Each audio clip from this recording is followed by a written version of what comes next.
नमस्कार, मैं आपके साथ सुनील पंगाल और आप देख रहे हैं राजस्थान चौपाल। और आज बात एक ऐसे वायरल वीडियो की जिसने शेखावाटी के शैक्षणिक गलियारों में बहस छेड़ दी है।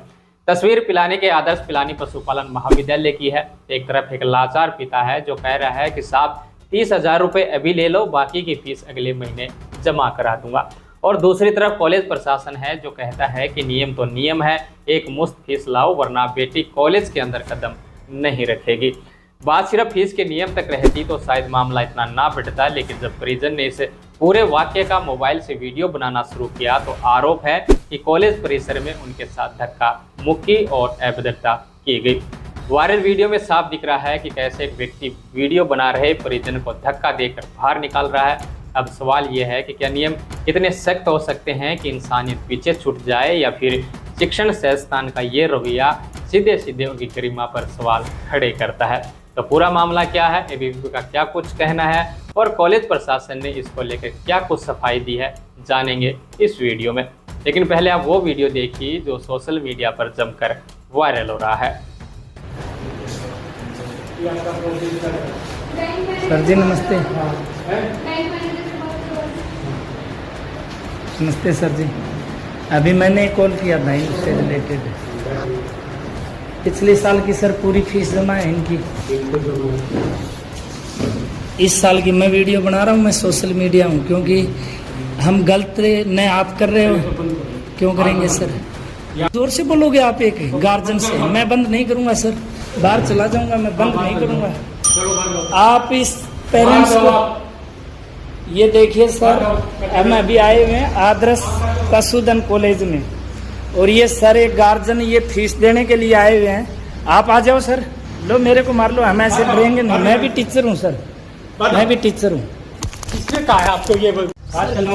देखिए सर, अभी कैसे मेरे साथ हाथापाई की है ये इन्होंने, ऐसे डरेंगे थोड़ी सर हम। मीडिया में जाए नहीं, ये देखिए हम आदर्श, क्यों सर? लो मेरे मार लो, आप मार लीजिए। तो ये फोन किसने कहा सर? है? आप फोन यूज निकालिए ना आप। तो कौन कहा है आपको? पेरेंट्स को आप ऐसे आपने फीस लेके आए हो ना सर? आप हो क्या? हैं? आप कैसे हैं यहाँ?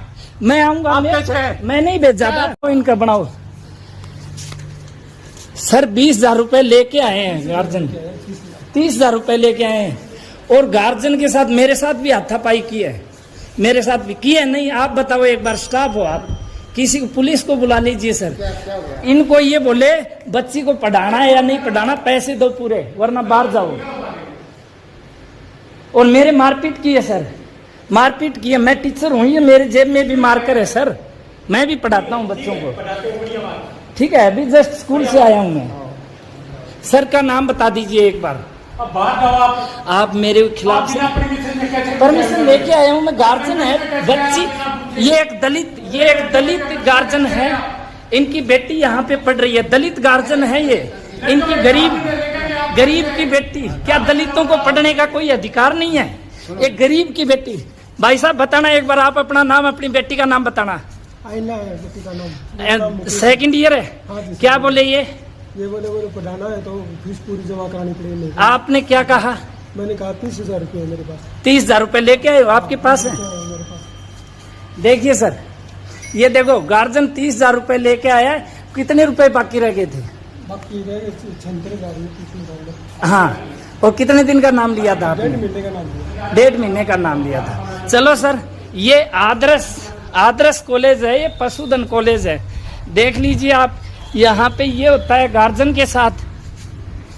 मैं राजस्थान के मुख्यमंत्री और भारत के प्रधानमंत्री, आप देख लीजिए पशुधन, ये यहाँ पशुधन की डिग्री करवाई जा रही है, या यहाँ पे गार्जियन के साथ। देखिए आदर्श पिलानी पशुधन विद्यालय महाविद्यालय, ये एक दलित की बेटी को मतलब पूरे रुपए आज ही जमा करवाओ, ये बोले क्या? और क्या आपके साथ भी यही बर्ताव किया जो मेरे साथ किया है? ऐसे ही मारपीट की। मेरे साथ मारपीट हुई है नहीं हुई है? हुई है ना। और मैं किस लिए आया हूँ? मैं लड़ने के लिए आया हूँ, या आपका ये जो बेटी का एडमिशन मेरे कहने पे करवाया था आपने? अब मेरे को इन्होंने फोन कर दिया, इनकी ये गलती है क्या? क्योंकि पिछली बार इनकी बेटी का हमने 2 कितनी किस्तों में जमा करवाए थे सर? करंट करवा दिए सारे। करंट करवा दिए सारे। अब की बार एक ही बात कह रहे हैं। और क्लासें लगती हैं क्या प्रॉपर, आपको पता हो तो? हाँ क्लास भी लगती है, आती है बेटी, लेकिन अभी ये फीस आज बोला आज के बाद में मतलब फीस देगा तभी आएगी, नहीं आएगी। बताओ।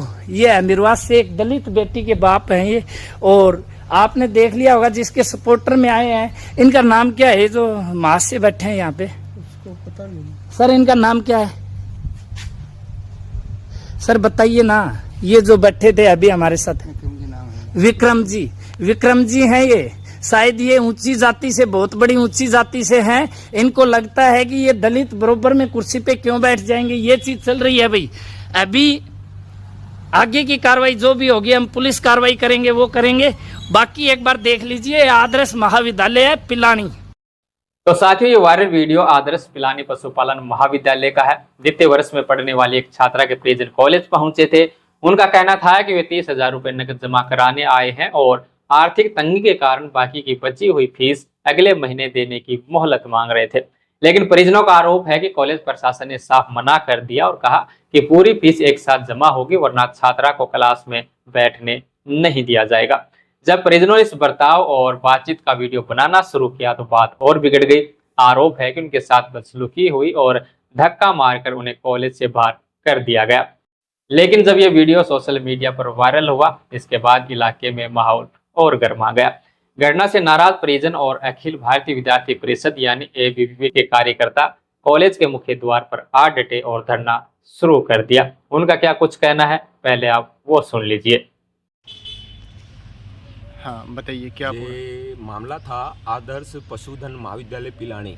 इसमें एक बहन जिसका नर्सिंग में एडमिशन है, उसके पिताजी शहर से फीस को लेकर बातचीत करने के लिए इस महाविद्यालय में आते हैं। एक किसान परिवार से आने वाला, मध्यम वर्गीय परिवार से आने वाले उसके पिताजी जब इस महाविद्यालय में आते हैं, जबकि जो शिक्षा के केंद्र हैं ये विद्या के मंदिर हैं, यहाँ कार्य जो विद्यार्थी पढ़ने आते हैं उनके चरित्र का निर्माण ऐसे महाविद्यालयों में किया जाता है। लेकिन जब ये फीस को लेकर आते हैं तो ये कहते हैं कि मेरे पास 30,000 रुपये हैं, बाकी पैसे मैं बाद में जमा करा दूंगा। लेकिन यहाँ का प्रशासन बड़ा ही हददर्मिता के साथ उनको कहता है कि आपको पूरे पैसे जमा करवाने तो करवाओ, अन्यथा हम उसको क्लास में नहीं बैठने देंगे, आप जा सकते हैं। इतना कहने पे ये कहते हैं कि बाकी जो पैसे हैं मैं बाद में जमा करवा दूंगा। ऐसा ना कोई नियम बना हुआ है कि पूरी फीस जमा करवाई जाए। उसके बाद ये प्रशासन के व्यक्ति, यहाँ के कॉलेज प्रशासन जो हठधर्मिता पे अड़ा हुआ है, यहाँ का भ्रष्ट प्रशासन जो ये कहता है कि पूरी फीस जमा, अन्यथा आपकी बेटी को हम नहीं क्लास में नहीं बैठने देंगे, ऐसा विषय होता है। फिर ये जब वीडियो की बात आती है, एक वीडियो जो इनका वायरल भी हुआ है, उसमें ये छीना झपटी करते हैं, इनके पिताजी की कॉलर भी ये पकड़ लेते हैं, बड़ी ही हठधर्मिता के साथ ये करते हैं। और आखिरी में जब जाते हुए कहते हैं कि आप कलेक्टर हो क्या, आपकी बेटी को पढ़ाना नहीं है क्या? तो मैं इस प्रशासन से पूछना चाहूँगा, इस देश में कलेक्टर की बेटी को ही पढ़ने का अधिकार है क्या? अगर उचित समय पर प्रशासन कार्रवाई नहीं करता है तो विद्यार्थी परिषद पूरे राजस्थान में उग्र प्रदर्शन करेगी। और ऐसी कॉलेज तो भ्रष्ट कॉलेज हैं, उनकी ईंट से ईंट बजाने का काम विद्यार्थी परिषद के कार्यकर्ता करेंगे। आपका नाम? कुलदीप सिंह जागावत, विभाग संयोजक, अखिल भारतीय विद्यार्थी परिषद, झुंझुनू विभाग। हाँ बताइए। हाँ सर, मैं मुकेश कुमार अमीरवास से हूँ और मेरी बच्ची यहाँ इस कॉलेज में एडमिशन है और GNM करती है और इसकी दूसरी साल है और पहली साल का पैसा मैंने जमा करा दिया। और अब की बार अगर फीस जमा नहीं कराया आया न मैं, तब इन्होंने 30,000 रुपये लेके आया था, मैं इन्होंने जमा नहीं किया। ये वाला मेरे को तो पूरी फीस देनी पड़ेगी आपको। तो मैंने कहा कि मेरे पास तो सर 30,000 हैं और 1 महीने 1.5 महीने बाद मैं करवा दूँगा पूरा, लेकिन इन्होंने नहीं माना। तो मैंने अपने बड़े भाई हैं कुलदीप जी मलिक, उनसे बात की, उन्होंने एडमिशन करवाया था और भाई तब उसकी कलर पड़ थी, धक्का मुक्की की और मेरे को बाद में भगा दिया। ये मैटर हुआ। कितनी फीस में बात हुई थी? टोटल कितनी फीस थी? पहले तो 1,30,000 रुपये दी थी और दूसरी फीस थी 76,000 रुपये। अच्छा, उसमें कितने आपने जमा करवा दिए थे सेकंड ईयर के? मैं तो 30,000 रुपये लेके आया था। अच्छा। और मैं 1-1.5 महीने का नाम लिया इनको, लेकिन ये मना कर दिया। ये बोला कि अगर 1.5 महीने में देगा तो तेरी बच्ची को ले जाओ आप, और 1.5 महीने बाद में ले आए। बात की अभी कितना समय हुआ बच्चे को यहाँ आते हुए? सिर्फ 1 महीना आया। तो साथियों, आपने वो वीडियो भी देखा जो वायरल हो रहा है, उसके बाद प्रदर्शन करे लोगों को भी आपने सुना। लेकिन अब आते हैं सिक्के के दूसरे पहलू पर, यानी इस पूरे विवाद के बाद हमने कॉलेज प्रशासन का पक्ष भी समझा, तो उनका क्या कुछ कहना है वो भी आप सुन लीजिए। हाँ सर, बताइए क्या कुछ मामला हुआ था। सर मैं कॉलेज का डायरेक्टर हूँ, महेंद्र सिंह चौधरी नाम है मेरा। ये सोमवार की बात है।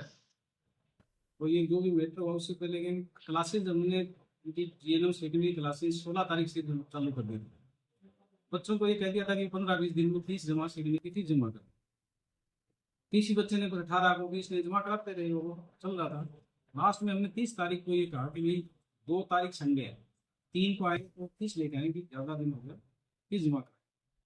तो ये जो बच्ची है, आयना नाम है, उसके पिताजी नाम है मुकेश करके हैं, ये 30,000 रुपीज़ लेकर के आए कैशियर के पास। और ये बच्ची ऐसी है तो इसको छात्रवृत्ति से संबंधित फार्म भरना होता है। कैशियर बात है तो कैशियर बोला कि पूरी फीस जमा कराएं, क्योंकि आधी फीस की रसीद दूंगा तो फिर छात्रवृत्ति में फिर पूरी फीस मांगूंगी, रसीद मांगूंगी तो हमें दिक्कत आती है। उन्होंने वो फीस नहीं जमा कराई तो वो पेरेंट्स विक्रम जी जो है हमारे चेयरमैन है ट्रस्टी, उसके पास में चले गए। उनसे बैठ के उनसे बात की, उन्होंने कहा फीस जमा कराएं, 1 महीने का टाइम लेंगे। तो उन्होंने कहा कोई बात नहीं, 1 महीने टाइम लेके एप्लीकेशन लिख दो, तो देखेंगे कंसिडर करेंगे। ये उनसे बैठे बात ही चल रही थी, इतनी देर में मैंने देखा कि उस वीडियो हिसाब से वो एक मीडिया की रिपोर्ट करके आए हैं कोई सीधा ही, क्योंकि मैं सोशल मीडिया से हूँ, मैं रिकॉर्ड कर रहा हूँ। उन्होंने भी कहा कि बंद करो इसको, इतनी कर उनके आपस में कोई बात हुई। हमारा इसमें इससे कोई ध्येय नहीं है कि बच्ची को तंग करना या दलित है, इससे कोई, हमारे सब बच्चे बराबर हैं। दूसरा कि जिस बच्ची से जो फीस मांगी, सभी बच्चों से जो फीस मांगी उसी हिसाब से फीस मांगी गई है। स्पेशली हाँ, बच्ची की अगर ये दिक्कत थी, कई बार कंसिडर करना पड़ता है, तो हमें ये कहना पड़ता है कि भाई रसीद 2 कटेंगे, 3 कटेंगे, फिर मर्ज करवा के एक रसीद करवाते हैं तो हमें अकाउंटेंसी में जो थोड़ी कमी आती है, हमारी दिक्कत आती है, हमारे पैसे की भी आती है, ऑडिट में भी हमें दिक्कत आती है कई बार कि 2 रसीद 3 रसीद कैसे कटनी है एक ही बच्चे को। उस चक्कर में ये चीज़ हुई। और अगर वो पेरेंट्स एप्लीकेशन लिख के देते और हम उसको टाइम देते 20 दिन, 25 दिन, महीना का जो भी टाइम मांगते उसके हिसाब से, तो फिर हम बच्ची को क्लास से निकालते तो ये मीडिया आते तो सही भी होता, क्योंकि बिल्कुल हमने कहने के बाद में बच्चे को क्लास से निकालो। उन्होंने तो बच्ची को फीस जमा कराने आई है, वो पेरेंट्स बैठा है और मीडिया भी आ चुका है। इसका हमने प्री प्लान था इसमें, और इसमें हमारा फीस मांग लें और फीस एक साथ जमा कराने का ही है। और कहीं भी अगर राज्य सरकार ये कहती है कि 2 किस्तों में ले, 3 किस्तों में, हम लेने के लिए तैयार हैं, कोई दिक्कत नहीं। नॉन अटेंडिंग हम कराते नहीं शुरू से, और रेगुलर क्लासेज लगती हैं। बच्चों को 16 तारीख से क्लास लग रही लगातार, 3 तारीख 4 तारीख को भी बच्ची नहीं, बच्ची जानता नहीं था यही बच्ची है, तो मैंने उसको क्लास में बैठाया कि बेटा बैठिए। लेकिन एक क्लास में बैठाने से सभी बच्चों से ही फीस नहीं मांगनी पड़ेगी बिल्कुल, यानी कि आज फीस हम नहीं मांग रहे हैं तो एक बच्ची इसको बैठाएंगा तो दूसरी को भी नहीं मांगूंगा, उसको भी बैठाना पड़ेगा। इस दोनों से हमारे काम नहीं चलेगा, सिर्फ हमें भी खर्चा होता है, हमारा भी खर्चा होता है, सारी चीजें होती हैं। आज जो ABP के जो बच्चे हैं सर, वो धरना प्रदर्शन कॉलेज के आगे दे रही हैं, उनसे बातचीत आपकी हुई है क्या? क्या कुछ? ये बच्चे नहीं है, हमारी कॉलेज के बच्चे नहीं है, ये कोई ABP के जो छात्र बताएं। ABP का कोई छात्र भी नहीं लगते मेरे हिसाब से। इन्होंने वेशभूषा के हिसाब छात्र नहीं है कोई है, जैसे भी हैं ये लोग आए हैं, थोड़ा प्रधान आ गए थे, पुलिस वाले भी आ गए थे, हमने उनको सूचना भी कर दी थी। और हमारा कोई ध्येय नहीं है कि हम बच्चों को तंग करें, बच्चों के साथ में गलत व्यवहार करें। और पेरेंट्स तो हमारे सब, उनके कांड हमारा रोजी रोटी चलती है, पेरेंट्स के साथ हम गलत व्यवहार करके करेंगे कैसे?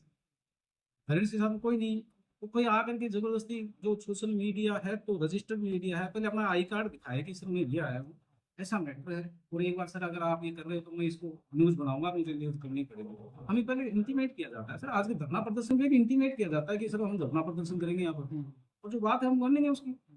हम संस्था चलाने वाले, और ये जो मीडिया में बात करके अभी बरामद बातें होती है, एक साइड वन साइडेड बोलते हैं, दूसरी साइड। मैं उस दिन था नहीं, प्रेजेंट नहीं था, तो उस दिन सॉर्ट आउट करते, लेकिन मैं सीकर मेरी गाड़ी खराब हुई थी, मैं गाड़ी छोड़ने गया था।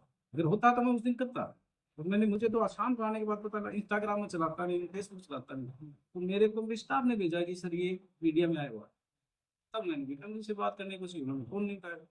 बात जो आप आए हुए हैं, सोमवार की बात है, आज बुधवार है, कल कोई ऐसा कुछ नहीं था। उन्होंने दोबारा बोलता, वो भी जातिगत भाव लेकर के, दलित कर लेकर के, उस बात को बढ़ा करके इस माहौल क्रिएट कर रहे हैं। वो कौन है, वो कुलदीप मलिक है या उसका नाम आ रहा है, मैंने देखा। मैं चलाता नहीं, फेसबुक वगैरह नहीं चलाता, मैं इंस्टाग्राम चलाता हूँ, तो मोबाइल में खुला रहता हूँ। मेरे बच्चे भी वगैरह करते हैं तो हमें कोई दिक्कत भी नहीं, हम चलाते भी नहीं। फेसबुक बच्चों को नहीं चलाना देते, मैं नहीं चला रहा ये। तो साथियों ये था पूरा मामला। एक तरफ कॉलेज के अपने नियम कायदे और अनुशासन की बात है, तो दूसरी तरफ एक छात्रा का भविष्य, अभिभावक का सम्मान और संस्थान की गरिमा। नियम अपनी जगह सही हो सकते हैं, लेकिन क्या एक शिक्षण संस्थान में अभिभावकों के साथ सम्मानजनक बर्ताव प्राथमिक जिम्मेदारी नहीं होनी चाहिए? अब ये फैसला हम आप पर छोड़ते हैं। आपके हिसाब से इस पूरे घटनाक्रम में कौन सही है और कौन गलत? क्या कॉलेज प्रशासन का ये रवैया सही था या परिजनों की मांग जायज थी? अपनी राय नीचे कमेंट बॉक्स में जरूर लिखिएगा और योजनाओं से जुड़ी तमाम बड़ी अपडेट देखने के लिए जुड़े रहिएगा आपके अपने चैनल राजस्थान चौपाल के साथ।